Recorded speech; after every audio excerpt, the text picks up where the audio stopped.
Number one is you are a strong empath or a strong Aspie if you have a strong sense of self. Now let's stop for a second and think this through because this is important. When we talk about a strong sense of self, we are talking about an accurate sense of self, of knowing who you really are. So to find out, this is kind of really simple. Just describe yourself. Maybe take a moment, sit down at a keyboard or take out a pencil and paper and describe yourself. Okay, you're going to erase this as soon as you're done, right? If it's on a piece of paper, you're going to put it through the shredders and nobody will see this besides you. It's just between you and yourself, nobody else. So describe yourself accurately. And after you do, stop and ask yourself this question. How did I come up with this? I mean, who is this person? How did I get to know this person? Why do I draw these conclusions about this person?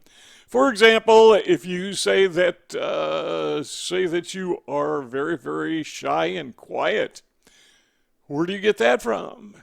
Is that a correct assessment? Well, maybe it is, but if it is, put that down. It's perfectly okay. But if there's somewhere on your list where it says, I'm a loser, is that accurate? Where did you get that? I mean, everybody loses at something sometimes. Some people lose more than others, but if there's a spectrum of losers, I don't even know how you define a loser. I guess it's somebody that doesn't win, right? But yeah, we know what that means. But where did you get that concept, that self-perception of who you are?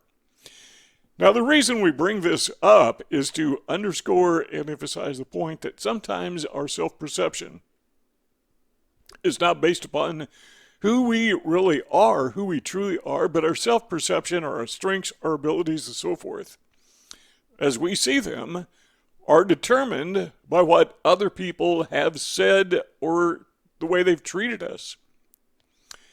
And they're not necessarily accurate. But yet we have allowed those impressions of others to become our impressions of ourselves. Just not accurate. I mean, we're not looking in a mirror. It's kind of like we're on the other side of the mirror looking in from somebody's distorted view. Why would they do that? Why do people distort their views of who we are? Well, typically, people will do that because it boosts their sense of worth, their sense of self-esteem. Some people, they just get an ego boost by putting other people down. Well, that's what people do. I mean, we live in the real world. We've got to accept it, right? No, we don't have to accept it. We have to accept that that is the way people are, true, but we don't have to accept their assessment of us because, quite frankly, people get it wrong more times than they get it right. So, number one, when it comes to understanding the signs of a strong Aspie or a strong empath, is to have a very accurate self-description, self-understanding of who we are. Okay, number two is this. Know exactly what you want. Okay, maybe I ought to change that a little bit. Instead of saying exactly, just know in general what you want. What is it that you want out of life? Well, where do you start with that? Well, what do you want to do today? Let's project into the future 12 hours. 12 hours from now, when you look back on your life, now this is easy to do, right? 12 hours from now, when you look back on your life, you will say, this is what I hope to accomplish, and when I do that review, this is what I hope I will discover that I did. This is real simple. Just do it. Just do it. Now, I understand.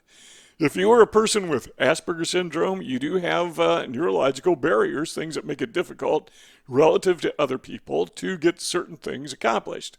But still, those are not necessarily mountains that we have to climb over. They could be speed bumps or they could be detours that we have to go around. But, everybody has those. Ours are different. Sometimes ours loom larger, but still, that is a part of being you. A part of living your life, part of the challenges of being somebody with Asperger syndrome is just understanding, yeah, I've got these barriers that other people don't have to put up with, and so I have to be a little more innovative. I've got to be a little more stronger than they. I need to find new routes to get around those problems, and these people don't even Know those problems exist. Strong Aspie, that's what they do. Number 3 is a strong Aspie is somebody who understands how to say no. Just no. One of the problems that we face as Aspies or people who are empaths is that others like to take advantage of us. They ask us to do things that they won't even do for themselves. By the way, I like helping other people. I enjoy when other people are having difficulties and they need someone strong to lean on. Okay, I'm not that strong, but, lean on me if you need to, and I will help you all I can. That's what an empath is all about. But some people see that willingness to be helpful and to give them a helping hand, and they see that as a trait weakness. They see that as an opportunity to take advantage of you. What we need to understand, and I think probably we do, is that is a strength, not a weakness. And it doesn't become a weakness unless we let it become a weakness. Let me explain that. Your desire to help other people is a strength, and it does not become a weakness until you allow other people to take advantage of you. So if somebody asks you for help, and this is somebody who really needs help, and you have the time to do it and the resources to do it, and you're not being taken advantage of, then you say, yes, that is a tremendous strength. But when people take advantage of you, they ask you to do things that you really don't have time to do, that you're going to have to surrender your own interest to get that done, and sometimes that's okay, by the way. But when you do it all the time, that's not a strength at all.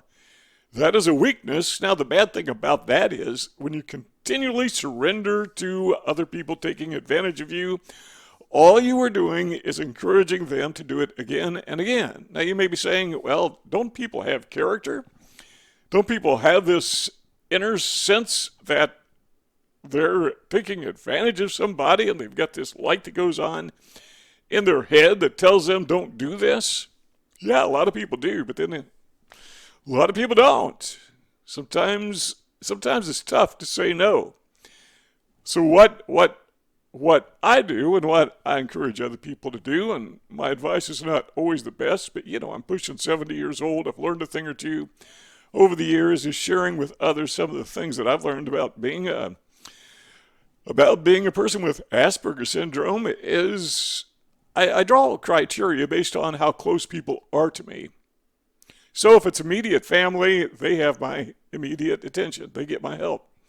My wife gets my help. My kids get my help. My grandkids get my help.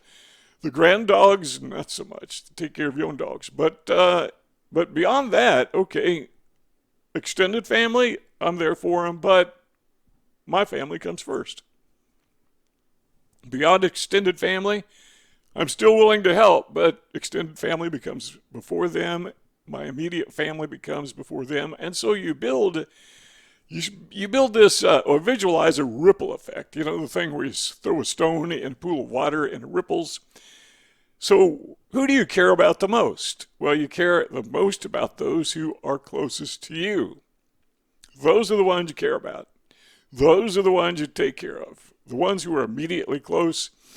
I will say no to me before I will say no to them. But outside of that, are you close family?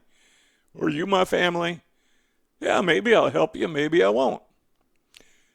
If I got time, I'm more than happy to please. If I'm not being taken advantage of, sure, I'll help somebody.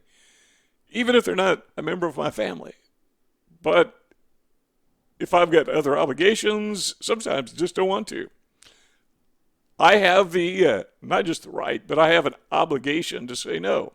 You have an obligation to say no when people try to take advantage of you. And by the way, they're not always doing it nefariously. They may need some help. Here's a way to help people when you can't help people. That is to help somebody find someone else who can help them. It's real simple. Number 4 is this. Ask for help. The problem that I find with people with Asperger syndrome and many people who are empaths is they are too eager to help other people to their own detriment, and they almost never ask other people for help when they need it. Now, who do you ask for help? Well, here's an idea. Who did you help recently? If you have helped somebody and then you need help and you go to that person and you ask them for help and they say, no, I'm not going to do that. And by the way, I've had people do this to me before, plenty of times. That's somebody you should probably never, ever, ever help again. Exceptions, yeah, I get it. I understand. But there are some times that you actually need somebody to help you. And I know the feeling, we don't like to bother people. We don't like to impose on others. We like to think we can do everything ourselves. And all that is perfectly fine. Yeah, don't pointlessly impose on other people just to take advantage of them. That's what psychopaths do. That's what narcissists do. That's not who we are. But there are some times where we actually need some help. There are some times when it's perfectly okay to ask somebody, hey, could you help me out with this? I will be eternally grateful. And if you have the resources, you may even offer to pay them. Nothing wrong with that whatsoever. Number 5, you probably knew this one was coming, but that is, because we talk about this a lot, but that is set boundaries. And don't just set boundaries, but reinforce boundaries. If you have a boundary that is set but not reinforced, it's not a boundary.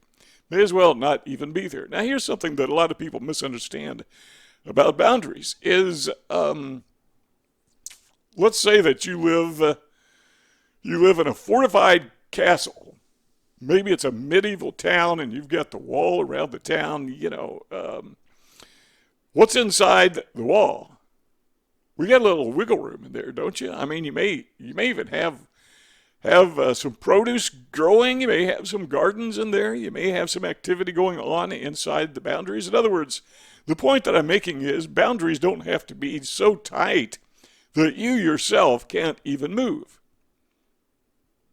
You can allow people to come inside your boundaries as long as they understand they're in your house.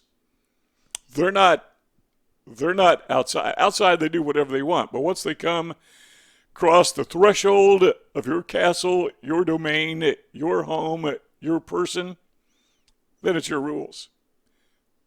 Now, I'm not saying you need to be rude or obnoxious. I'm just saying you got to have certain rules. And when you are in my domain, when you're at my place, there's some things you got to do. Now, I've gone to some people's homes, and they have this thing where they take their shoes off. They used to really bother me when I was a kid because I wasn't real particular about my socks. If they had holes in them, I didn't care. I didn't care if I wore socks. But if you had to take your shoes off, that's kind of embarrassing. I didn't like to go to people's houses like that. Didn't very often, but I did sometimes. But yeah, I know people, you go to their house and they got house rules. House rule is you got to take your shoes off. All right, so I take my shoes off. I don't have a problem with that. Some people have house rules where they don't allow smoking in their house. You want to smoke, you go outside. I don't have a problem with that. I don't smoke, never have, never will. But even if I did, I would respect those rules. So you have house rules. Now, you as an individual, you as a person, have house rules. I mean, you've got so much space around you. What about your ears? I mean, where do your boundaries extend? I mean, how far out do they go? Where are the walls of your house? Where is the wall of your castle? Where is that moat? Where are the boundaries? Where are the limitations? Well, my limitations are what I can see and what I can hear. And I like to reinforce those boundaries. Can't always do it. But there's some things I just don't want to hear. I just don't want to hear it. And if somebody wants to argue politics, they want to argue religion, I'm okay with that. Just go argue with someone else. Very rarely will I engage in an argument with somebody. Have a conversation, that's one thing, but argument, no. I'm not into that. I have boundaries. I've got walls in my house. You come in my house, you can't smoke. Come in my house, you can't argue. Come in my house, you can't use profanity unless you hurt yourself. Then, okay, we'll give you a pass. But, in my house, you can't gossip and slander other people. In my house, you cannot take advantage of me. And so you have all these rules, and there's nothing wrong with having rules, but you have to make sure that they are enforced. What's the point of having boundaries if you don't enforce your boundaries? They just, the boundaries just become a wall and kind of get in the way. So what are your boundaries? Yeah, it's easy to say everybody has to have boundaries. Okay, what are they? What are the rules in your house, figuratively speaking? You, as an individual, you want people to not do this around you, and you want them to do this around you. Well, what are those thises? What are those things? Number 6 is you need to defend those boundaries. So we've already established, we already know this, that we need boundaries. But they need to be defined. You need to know what they are. You need to have a do's and don'ts list. People need to understand what they can and can't do to you. They can't take advantage of you. All those things need to be defined, but what's more is they need to be defended, because there will be people who will try you, and maybe intentionally, maybe not. But when they try your boundaries, when they test your house rules, when we're talking about house rules, we're talking metaphorically, talking about you personally, your castle, your domain. When they ignore your boundaries, your rules that you have established, you need to be prepared. And sometimes it's not easy. You need to be prepared to defend those boundaries. To say, sorry, in my house, would you mind going outside to smoke? Okay, I have no problem with that. What if somebody is in your house, this time figuratively speaking, just in your presence, maybe having dinner with somebody or you see them passing, have a conversation, and they start to slander or gossip. They're on a smear campaign against somebody else. And you say, yeah, I don't want to hear that. That's just gossip. How do you know that's true? You know what you're doing? You are defending your boundaries. The other person may get very upset about it. If the other person is a psychopath or a narcissist, they may take their slander and gossip to someone else, only they'll start talking about you. You know what they will say about you? They'll say that you're a gossip. That's what narcissists do. Whatever their flaw is, they find it in other people. That's called projection. You know about that. Okay, so what are the signs of an empath or an Aspie who is strong? Nothing wrong with being an Aspie, nothing wrong with being an empath, but there is something wrong with allowing other individuals to take advantage of you. They would never let you take advantage of them, particularly in the way they take advantage of you. In a simple matter of self-respect, say, look, guys, here are the rules. Here's the boundaries. I'm not a pushover. I'm stronger. Don't confuse my being nice with being a pushover. They're not the same thing. Do you see those rectangles on the screen, on the right of your screen? If you want our conversation to continue, let's keep talking. Just click one of those 2 rectangles and the conversation goes on. If not, thanks for stopping by, and we will see you all next time.